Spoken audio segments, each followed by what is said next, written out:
Hello YouTube, welcome to the channel. If you get something out of the content that I put up here, I'd really appreciate it if you subscribe and give me a like on these videos. It can make a real difference in the algorithms and how they share content with other channels. Also, if you're interested in some one-on-one Skype sessions, you'll find a good email on me in the description of every video I put up.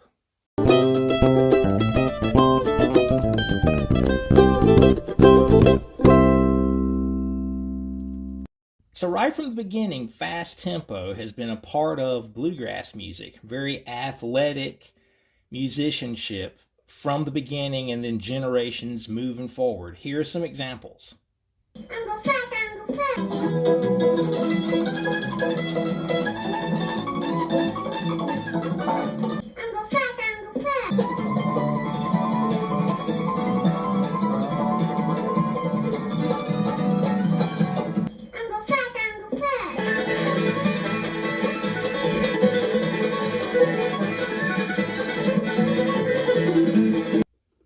Alright, so if you're in a jam session and tempos like that come up and you're really not comfortable with that many notes out of your left hand, there are ways around that we can articulate, and I want to give you some examples of that and to kind of get you on the pathway of being creative through this. I'm going to use the old standard Long Journey Home or $2 bill, whatever it's called, in the key of G. This one comes up at jam sessions.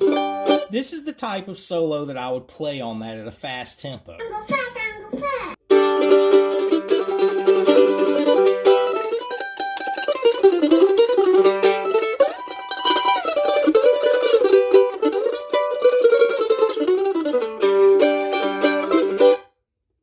Okay, so you can see the back half of that solo had way less notes, and I was just using some double stop moves that outline the chords. That's way easier to play and to execute than the front half of the solo was.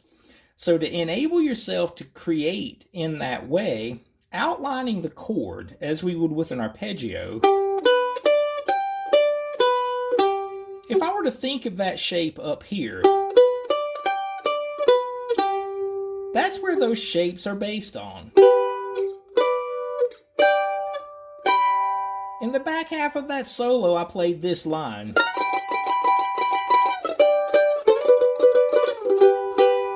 And it sounds so much fuller and has so much more authority than if I had just played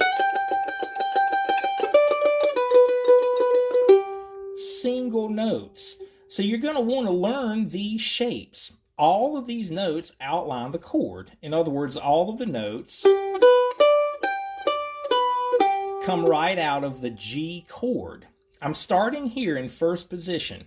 2nd fret A string, 5th fret on the D string. You recognize that as part of your G chop chord. I'm playing that double stop.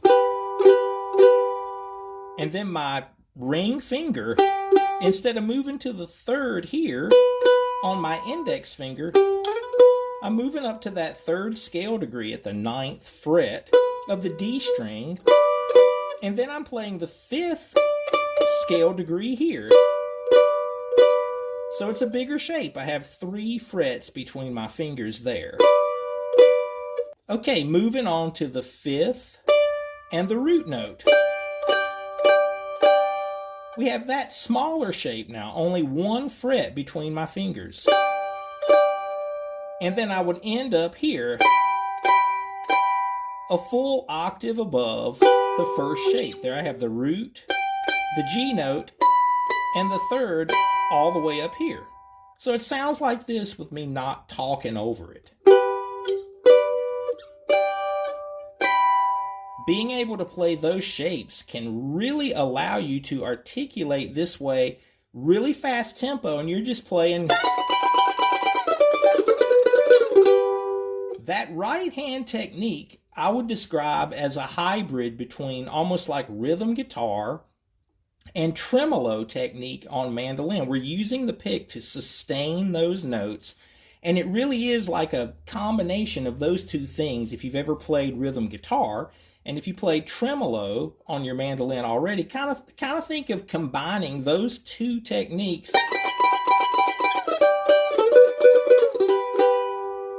So we're going to want to be able to play that. This song is in the key of G.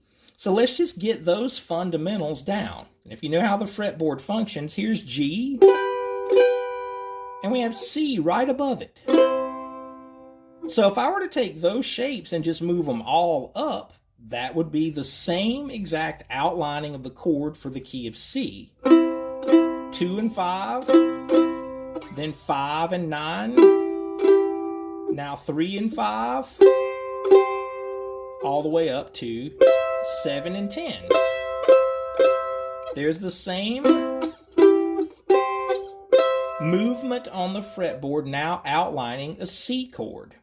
Okay, so the 5 chord of G is a D chord. We want to learn those. I'm going to stick with the same exact shapes, but they're not going to be quite as easy to transpose. But look, here's the root. There's my D note, and the third above it. The next shape would have an open string, have an open A and the 4th fret on the D string, then up to the smaller shape at the 5th and the 7th fret, and then I would land here at 2 on the E and 5 on the A. That's an octave above where we started. Okay, a great way to practice this would just be through the 1, 4, and the 5 chord and play all 4 of those shapes so that we get this down. Here's an example of maybe how you'd want to practice it. I'm going to do these backwards.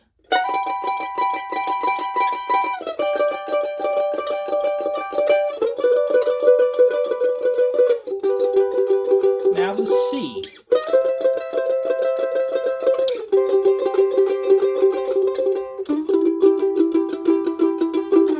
Working on that muscle memory now, the D.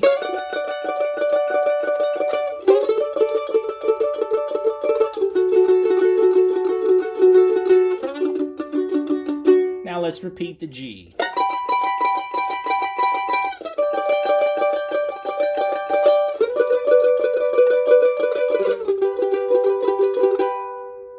Okay, so this can help us to create in that way and to use those shapes.